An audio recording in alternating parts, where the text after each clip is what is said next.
effect of water and dietary fiber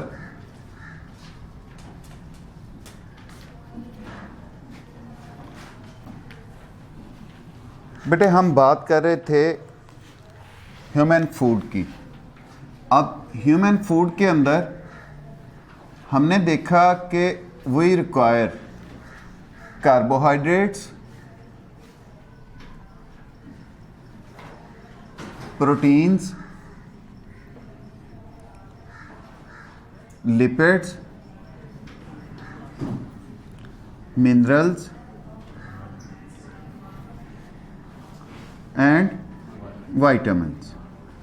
अब बेटे इनके साथ साथ we need to more additional components, जिनमें से one of them is water and second one is dietary fibre. अब इनके रोल क्या हैं? अब water as we know is a basic component of every cell. पानी जो है वो हर सेल का एक लाजमी हिस्सा है। अब हम कहते हैं कि हर सेल जो है वो रखता है अपने अंदर साइटोप्लाज्म। साइटोप्लाज्म मेनली किस पे मुश्तमिल होता है?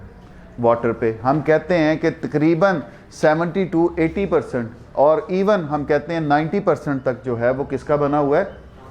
वाटर का।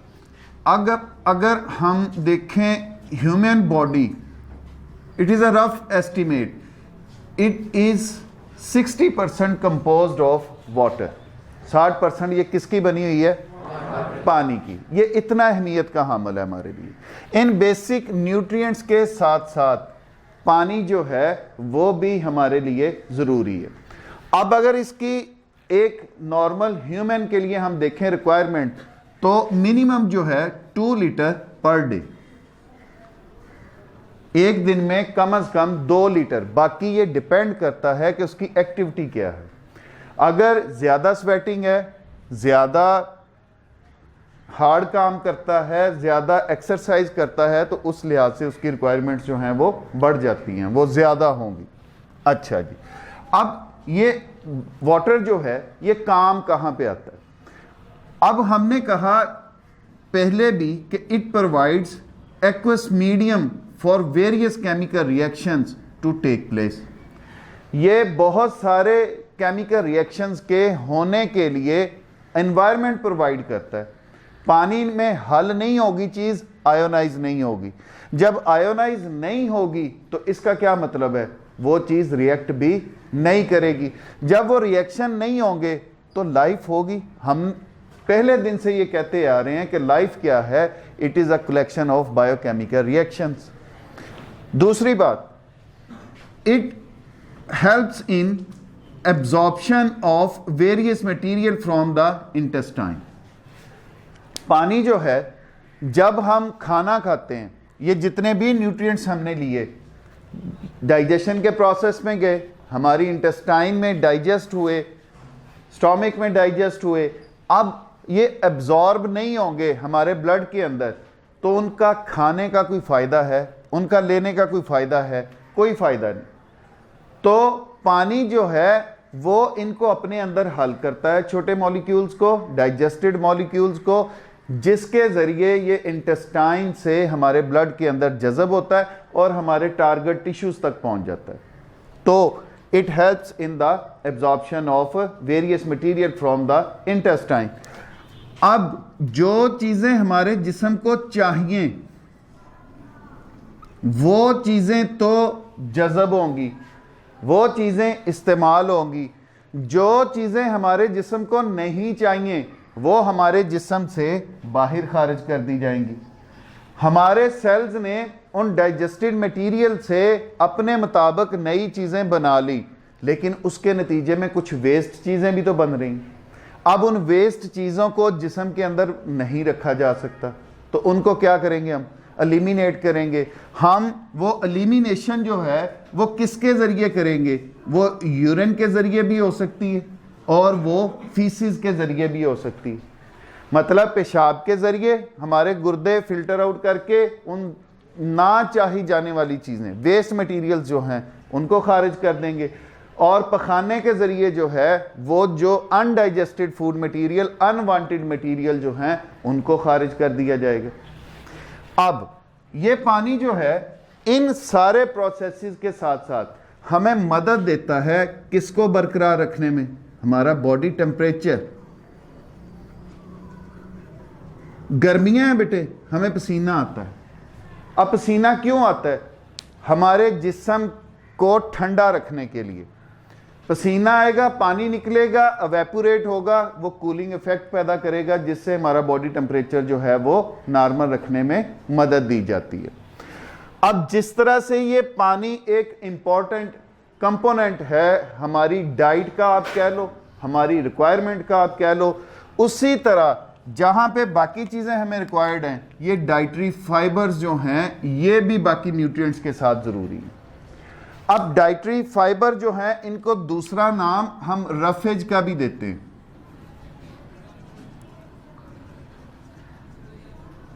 अब ये रफेज क्या काम करता है? रफेज जो है इसका बेसिक काम हमारी बाउल मूवमेंट्स जो हैं इनको रेगुलर करना है।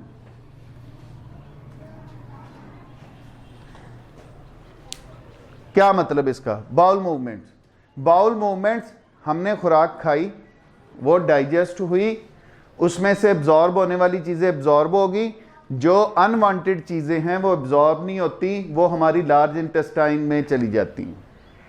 अब लार्ज इंटेस्टाइन के आखिरी पार्ट में वो जमा होती रहती हैं। अब जब वो एक ख़ास मिकदार तक जमा होती हैं तो फिर हमें फीसिस की या डेफिकेशन की हमें हाजत महसूस होती है।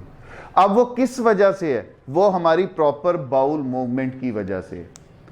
अब बेटे ये जो डाइटरी फाइबर हैं ये एब्जॉर्ब नहीं होते, ये हमारे जिस्म का हिस्सा नहीं बनते।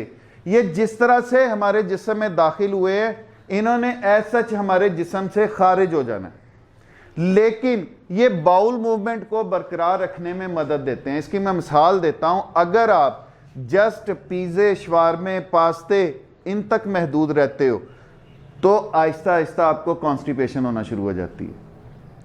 अब उस कॉन्स्टिपेशन की वजह जो है वो डाइटरी फाइबर का आपकी खुराक में ना होना है।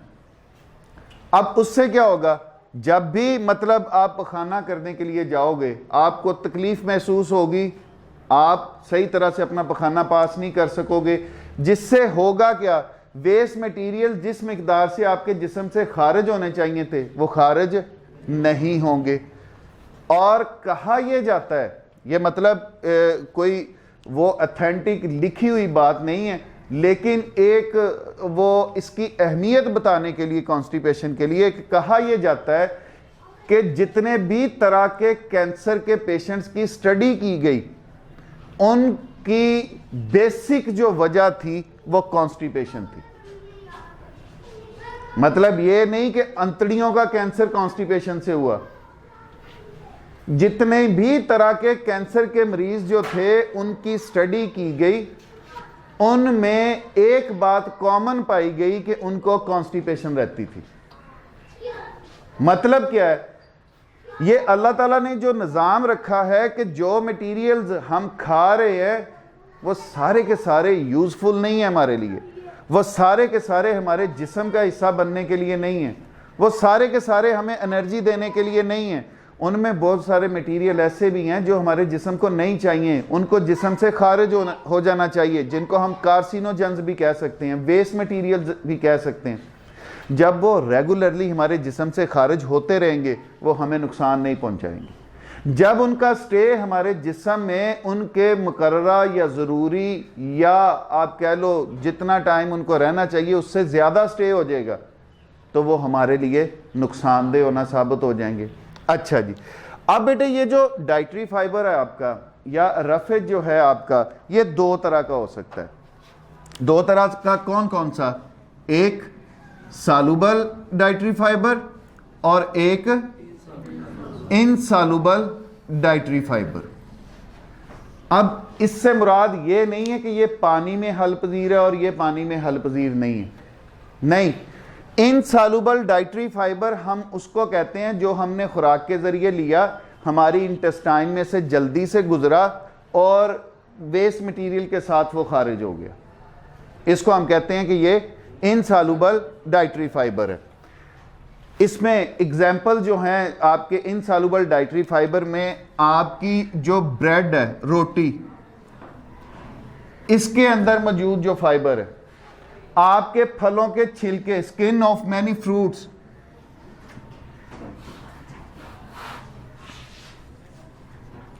ये इसमें शामिल है। इसमें सब्जियां वो शामिल हैं। अच्छा, soluble dietary fibre, soluble dietary fibre हमने खाया, ये हमारी इंटेस्टाइन में गया, इसकी ब्रेक डाउन होगी, ये टूटेगा, ये सादा में तब्दील होगा, लेकिन जज़ब ये भी नहीं होता, जज़ब ये भी नहीं होता, ये भी हमारे जिस्म से खारिज हो जाता है। और इनके सोर्सेज जो हैं ओट्स, बीन्स, ये दाने। Union laboratory and diagnostic centre अब आपको किसी भी किस्म के टेस्ट के लिए लाहौर, मुल्तान, कराची या किसी भी बड़े शहर जाने की जरूरत नहीं। अब मियां चन्नू में ही वही मयार आपकी दहलीज पर मुयस्सर है। लेबोरेटरी की नुमाया खसूसियात, जदीद मशीनरी, स्टेरिलाइज्ड और कुशादा माहौल, कैलिब्रीन और क्वालिटी कंट्रोल, आला तालीम याफ्ता और मुस्तनद पैथोलॉजिस्ट और लैब टेक्नोलॉजिस्ट की ज़ेरे निगरानी, जहां पर शुगर, गुर्दे, जिगर, दिल, कोलेस्ट्रॉल, पितना, पेशाब, हेपेटाइटिस, यरकान, औरतों और मर्दों की पोशीदा अमराज से मुतल्लिका तमाम टेस्ट इंतहाई मुनासिब फीस में किए जाते हैं। बैरून मुल्क जाने के लिए आरजी मेडिकल टेस्ट के लिए तशरीफ लाएं। घर से सैंपल कलेक्शन की सहूलत भी दस्तयाब है। जदीद तरीन पैथोलॉजी लैब को दुनिया के बेहतरीन आलात से आरास्ता किया गया है। यहाँ पे तकरीबन लेटेस्ट इक्विपमेंट पैथोलॉजी के सारे हैं। यहाँ पे ये है कि एक्यूट इमरजेंसी में जो भी चीज़ें रिक्वायर्ड होती हैं कार्डियक सर्जरी में, उसके अलावा बाकी कोई एक्सीडेंटल केस ऐसे हैं, उनकी रिक्वायरमेंट के मुताबिक सारी चीज़ें यहाँ पे हैं। बेसिक जो हमारे टेस्ट हैं, उनके अलावा स्पेशल टेस्ट, हार्मोन एनालिसिस, उसके बाद इनके ट्यूमर माइक्रोबायोलॉजी डिपार्टमेंट, तो तकरीबन सब फील्डों को यहाँ पे कवर कर। Union laboratory and diagnostic centre, Mahar Mohammad Naeem, laboratory manager, biochemist, lab technologist, MSc biochemistry, university of agriculture Faisalabad, BSc medical laboratory technology, Sheikh Zayed hospital, Punjab university Lahore. उसको सुपरवाइज करते हैं और हमारी जो इक्विपमेंट है लैब में वो second to none, top class.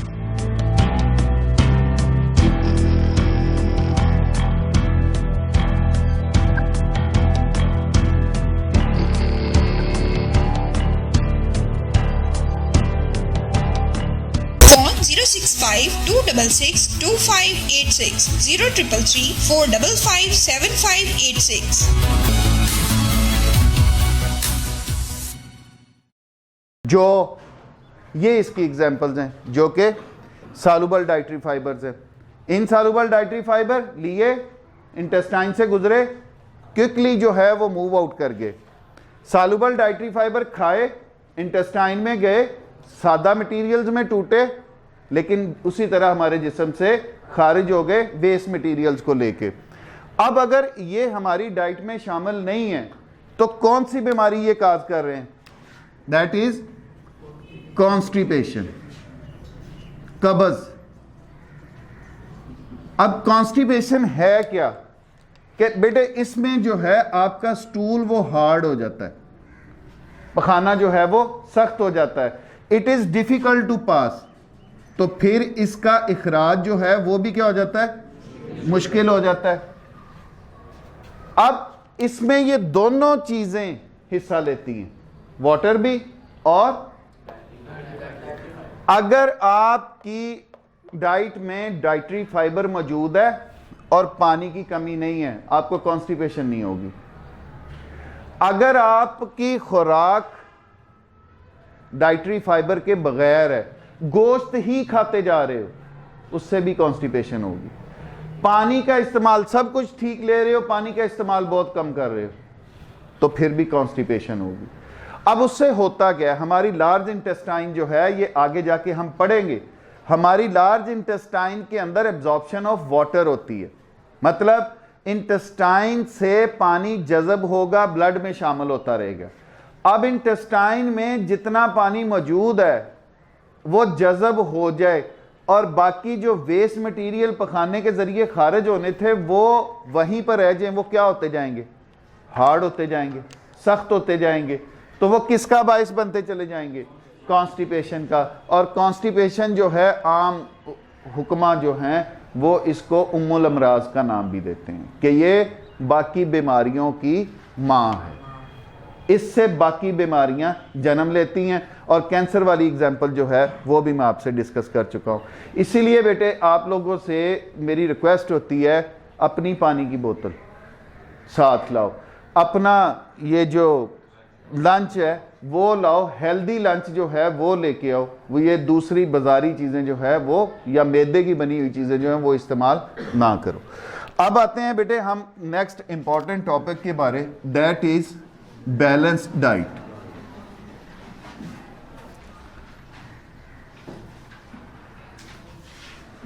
What is balanced diet?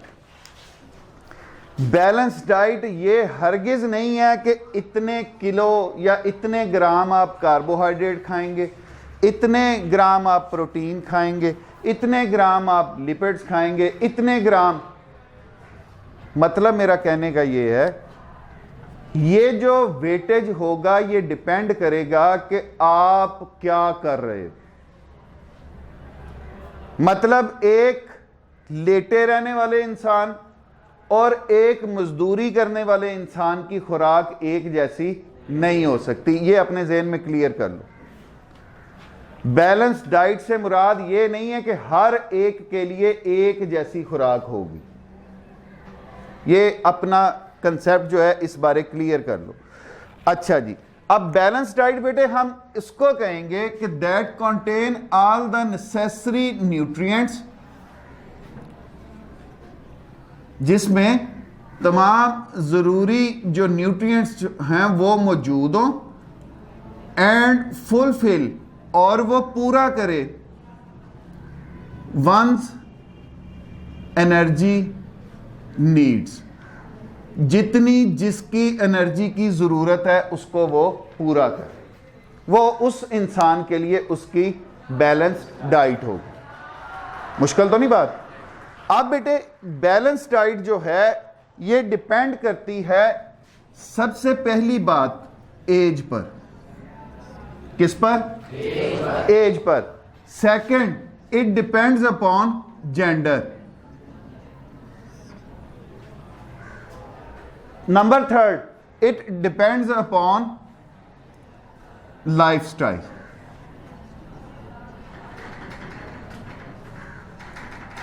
Balance diet जो है वो किन चीज़ों पर डिपेंड करती है? एज, जेंडर और लाइफस्टाइल।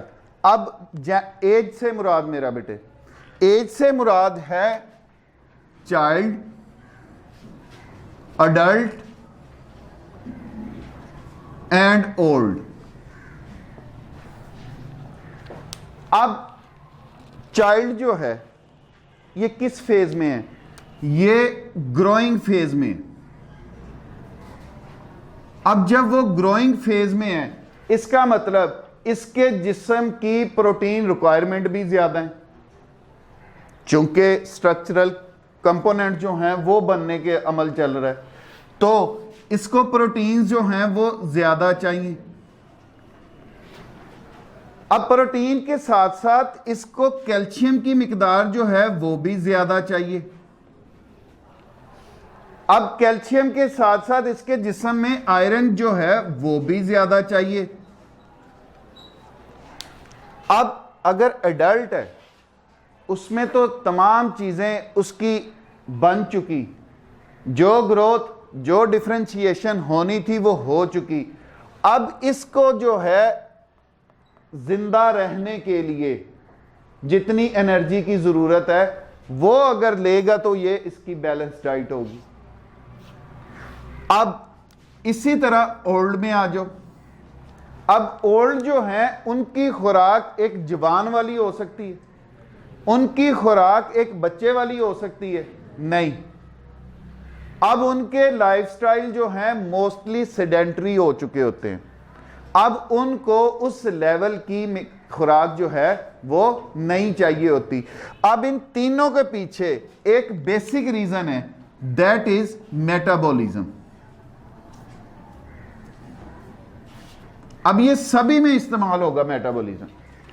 बच्चों का मेटाबॉलिज्म चूंकि ज्यादा तेज होता है इसलिए इनकी न्यूट्रिएंट रिक्वायरमेंट जो है वो ज्यादा होती है। अब इनको आप दिन में 3-3 अंडे जो हैं वो भी खिलाते रहो वो कम है, लेकिन एक अडल्ट या ओल्ड वो 3 अंडे खाना शुरू कर दे तो वो उसके लिए उसकी बैलेंस डाइट नहीं होगी। अब बेटे अडल्ट जो है उसमें बच्चों की निस्बत मेटाबॉलिज्म स्लो हो चुका है। अब उसको अपने लाइफ प्रोसेसेस को बरकरार रखने के लिए एनर्जी चाहिए, तो वो उसके न्यूट्रिएंट रिक्वायरमेंट उसकी एनर्जी के हिसाब से होंगे। ओल्ड जो है उसका मेटाबॉलिज्म फिर स्लो हो चुका, इन दोनों की निस्बत स्लो हो चुका। अब वो कहे कि मैं 1 किलो देसी मुर्गा बैठ के खा लूं तो वो नहीं, उसकी बैलेंस डाइट नहीं है। अब आ जाओ जेंडर में। अब जेंडर से मुराद बेटे मेल हो सकते हैं और फीमेल हो सकती हैं। अब जो मेटाबॉलिज्म की रफ्तार मेल की है वही मेटाबॉलिज्म की मिकदार फीमेल की हो सकती है? नहीं। मेल जो हैं उनकी मेटाबॉलिज्म तेज होती है बनिस्बत फीमेल के। अब इट मींस एक ही एज का मेल और फीमेल हो तो उनकी एनर्जी रिक्वायरमेंट्स जो हैं वो एक जैसी होंगी? नहीं। मेल जो है उसकी एनर्जी रिक्वायरमेंट ज़्यादा होंगी, फीमेल जो है उसकी एनर्जी रिक्वायरमेंट, मैं साथ स्पेसिफाई कर रहा हूं कि एक ही एज। ठीक हो गया? हाँ, अगर वो दोनों में से कोई एक बच्चा है तो फिर जो बच्चा है उसकी एनर्जी रिक्वायरमेंट ज़्यादा होंगी। तो मेल मेटाबॉलिज्म ज़्यादा होने की वजह से इसकी बैलेंस डाइट और होगी। जो फीमेल हैं उनका मेटाबॉलिक रेट स्लो होने की वजह से उनकी बैलेंस डाइट जो है वो और होगी। अब बेटे इसी तरह लाइफस्टाइल 2 तरह के हो सकते हैं। एक हो सकता है एक्टिव लाइफस्टाइल और एक हो सकता है सीडेंट्री लाइफस्टाइल। एक्टिव लाइफस्टाइल वो वर्जिश करता है, वो फिजिकल वर्क कर रहा है, वो मजदूरी करता है, वो जिसमें मुशक्कत होती है फिजिकल वो काम करता है। और एक बंदा ज्यादा से ज्यादा बेड से उठ के टेक लगा के लैपटॉप अपनी गोद में रख के काम करता है। अब इसकी और इसकी एनर्जी रिक्वायरमेंट्स एक जैसी होंगी? अब जो एक्टिव लाइफस्टाइल गुजार है इट मींस उसका मेटाबॉलिज्म तेजी से हो रहा है, इसकी एनर्जी रिक्वायरमेंट या इसकी बैलेंस डाइट जो है वो और होगी। जो बंदा हिलने जुलने से कासर है, पेशाब भी करने जाना है तो मोटरसाइकिल पे जाना है, तो उस बंदे की जो एनर्जी रिक्वायरमेंट्स हैं वो इससे मीटअप करेंगी। और जो डाइट इसकी है वो इसकी हो सकती है? नहीं हो सकती। लेकिन हमारे यहां सारा ही चक्कर उलट है। हमारे यहां सारा ही चक्कर उलट है। हमारे यहां क्या हो रहा है, जो सीडेंटरी लाइफस्टाइल वाला है ऑनलाइन बिजनेस कर रहे हैं जी, और उसकी डाइट क्या है? 6 अंडे 7 जूस, दोपहर के टाइम 2 पिज़्ज़े 2 शवारमे 2 जिंगर, रात के टाइम मैं तो 1-2 बजे खाता हूं जी, बस वो साथ मेरे कुछ ड्राई फ्रूट्स होते हैं और 1 पिज़्ज़ा होता है। मतलब प्रोटीन ही प्रोटीन, कार्बोहाइड्रेट्स ही कार्बोहाइड्रेट्स। और ये बेचारा जो एक्टिव लाइफस्टाइल गुजारने वाला है वो हमारे यहाँ मजदूर है, जिसकी दिहाड़ी 900 है, पिज़्ज़ा 1800 का है, वो नहीं खा सकता।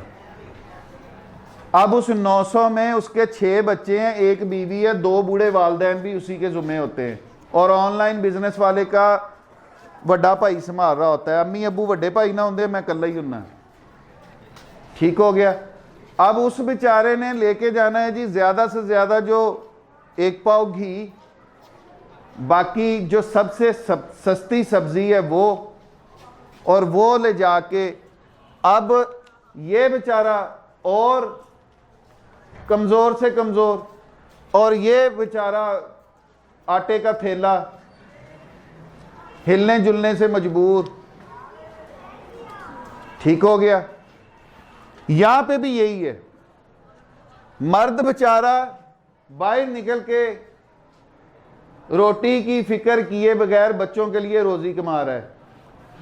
मोहतरमा जो घर में बैठी हैं वो नाश्ता बच्चों के साथ भी कर लेना, नाश्ता अपने हस्बैंड के साथ भी कर लेना, फिर लेट जाना, फिर जब दिल किया उठ के रोटी पकाई या कुछ ऑर्डर किया वो खाया, वो खा पी के फिर दोपहर को तैयार है जी मैंने आपका इंतज़ार कर रही थी, रोटी तो मैंने आपके साथ खानी थी। ठीक हो गया। वो रोटी, मतलब ये भी निज़ाम उलट। ठीक हो गया। यहाँ पे आ जाओ, जो अडल्ट है वो जिम्मेदार है, जो अडल्ट है वो जिम्मेदार है, उसको फिक्र पड़ी हुई है कि मैं जनाबे वाला ज़रा।